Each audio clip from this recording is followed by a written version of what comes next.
ಅವರು 38 ತಿಂಗಳ ಹರಿಹರಿಸು ಮತ್ತೆ ವೇತನ ಹೆಚ್ಚಳ ಮಾಡಬೇಕು ಅಂತಕ್ಕಂಥ ಉದ್ದೇಶವನ್ನು ಇಟ್ಕೊಂಡು ಮುಷ್ಕರವನ್ನು ಮಾಡ್ತಾ ಇದ್ದಾರೆ. ಸರ್ ನಿಜವಾಗ್ಲೂ ಹೇಳ, ನಾನೊಬ್ಬ ಸಾರಿಗೆ ನೌಕರರ ಮಗ. ಪಾಪ ನಮ್ಮ ಅಪ್ಪ ಈಗ ರಿಟೈರ್ಡ್ ಆಗಿದ್ದಾರೆ. ಸಾರಿಗೆ ನೌಕರಿಗೆ ಇರ್ತಕ್ಕಂಥ ಕಷ್ಟ ಸರ್ ಬೇರೆಲ್ಲರಿಗಿಂತ ಭಿನ್ನ ಸರ್. ಆ್ಯಕ್ಚುಲಿ ಅವ್ರಿಗೆ ನಿಮಗೆ ನೋಡಿರ್ಬೋದು, ತುಂಬ ಜನ ನೌಕರುಗಳು ಪಾಪ ಆತ್ಮಹತ್ಯೆ ಮಾಡ್ಕೊಂಡಿರ್ತಕ್ಕಂಥ ತಾವು ನೋಡಿದ್ದೀರಿ. ಯಾಕೆಂದರೆ ಇವತ್ತಿನ ಖರ್ಚಿಗೆ ತಕ್ಕನಾಗಿ ಅವ್ರಿಗೆ ಸಂಬಳಗಳಿಲ್ಲ.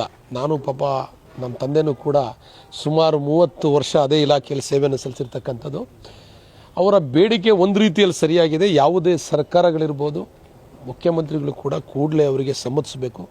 ನನಗೆ ಇರ್ತಕ್ಕಂಥ ಮಾಹಿತಿ ಪ್ರಕಾರ 1,10,10,000 1,05,000 ಸಾರಿಗೆ ನೌಕರರಿದ್ದಾರೆ. ದಿನನಿತ್ಯ ಹಗಲು ರಾತ್ರಿ ಅಂತಕ್ಕಂಥ ನೋಡದಲ್ಲೇ ಸಾರ್ವಜನಿಕರಿಗೋಸ್ಕರ ಉತ್ತಮ ಸೇವೆಯನ್ನು ಮಾಡ್ಕೊಂಬಂದಿದ್ದಾರೆ. ಬೇರೆ ರಾಜ್ಯಗಳಿಗೆ ಕಂಪೇರ್ ಮಾಡಿದರೆ ಕರ್ನಾಟಕದ ಸಾರಿಗೆ ಇಲಾಖೆ ಅಂದರೆ ಅವ್ರದ್ದೇ ಒಂದು ವಿಶೇಷವಾದ ಹೆಸರನ್ನ ಕೂಡ ಅವ್ರು ಗಳಿಸ್ಕೊಂಡಿದ್ದಾರೆ.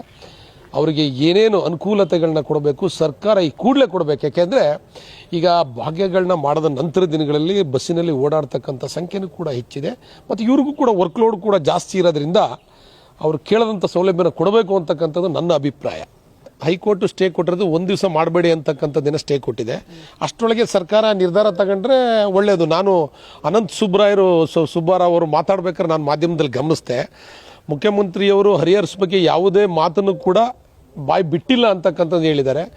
ಸೊ ಅವ್ರೇನು ಹೇಳ್ತಾರೆ ಅಂದರೆ, ನಾವು ನಾಳೆ ಏನಾದರೂ ಕೂಡ ಈ ಪ್ರತಿಭಟನೆ ಶುರು ಆದರೆ ಇವರು ಫುಲ್ ಅನೌನ್ಸ್ ಮಾಡೋ ತನಕ ನಾವು ವಾಪಸ್ ತಗೊಳ್ಳಲ್ಲ ಅಂತಕ್ಕಂತ ಹೇಳಿದ್ದಾರೆ. ಆಲ್ರೆಡಿ ಅವರು ಎಲ್ಲ ಕಡೆ ಹೋಗಿ ಪೂರ್ವಭಾವಿನ ಮಾಡಿ ಎಲ್ಲ ನೌಕರರಿಗೂ ಕೂಡ ಆಲ್ರೆಡಿ ಈ ರೀತಿ ಮಾಹಿತಿಗಳನ್ನೆಲ್ಲ ವಿನಿಮಯ ಆಗೋಗಿದೆ.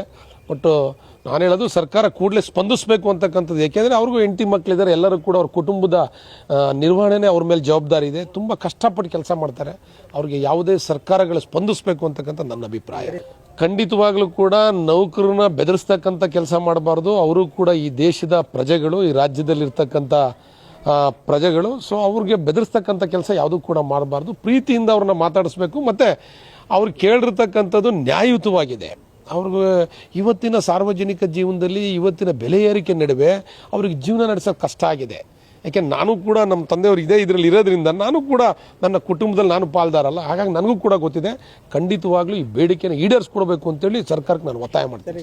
ಅಂದರೆ ಸರ್ಕಾರ ಈ ನಿಟ್ಟಿನಲ್ಲಿ ಹೋದರೆ ಖಾಸಗಿ ಬಸ್ಗಳನ್ನೇ ನಂಬ್ಕೊಂಡು KSRTC ಅವರು ಕೊಡ್ತಾ ಇರ್ತಕ್ಕಂಥ ಸೇವೆನ ನಾನು ಪಡ್ಕೊತೀನಿ ಅಂತ ಹೇಳೋದು ಖಂಡಿತವಾಗ್ಲೂ ಆಗಲ್ಲ. ಪ್ರಯಾಣಿಕರಿಗೆ ತೊಂದರೆ ಆಗುತ್ತೆ, ಸಾರ್ವಜನಿಕರಿಗೆ ತೊಂದರೆ ಆಗುತ್ತೆ, ರೋಗಿಗಳಿಗೆ ತೊಂದರೆ ಆಗುತ್ತೆ. ಈ ನಿಟ್ಟಿನಲ್ಲಿ ಸರ್ಕಾರ ಕೂಡಲೇ ಮಧ್ಯೆ ಪ್ರವೇಶಿಸಿ ಈಗ ಆಲ್ರೆಡಿ ಒಂದು ದಿವಸ ಈಗ ಕೋರ್ಟು ಆಲ್ರೆಡಿ ಒಂದು ದಿವಸ ಮುಂದೂಡಿ ಅಂತಕ್ಕಂಥದ್ದು ಹೇಳಿದೆ. ಬಟ್ ಕೋರ್ಟಿಗೆ ಮಾತಿಗೆ ಎಲ್ಲರೂ ಕೂಡ ತಲೆ ಬಾಗ್ತಾರೆ. ಈ ನಿಟ್ಟಿನಲ್ಲಿ ಇರ್ತಕ್ಕಂಥ 24 ಗಂಟೆ ಸಮಯದಲ್ಲಿ ಈಗ ಸರ್ಕಾರ ಮಧ್ಯೆ ಪ್ರವೇಶಿಸಿ ಅವರ ಸಮಸ್ಯೆಗಳನ್ನ ಈಡೇರಿಸಿದ ನಿಟ್ಟಿನಲ್ಲಿ ಅವ್ರು ಗಮನ ಹರಿಸಬೇಕು ಅಂತ ಹೇಳ್ತೀನಿ ನಾನು.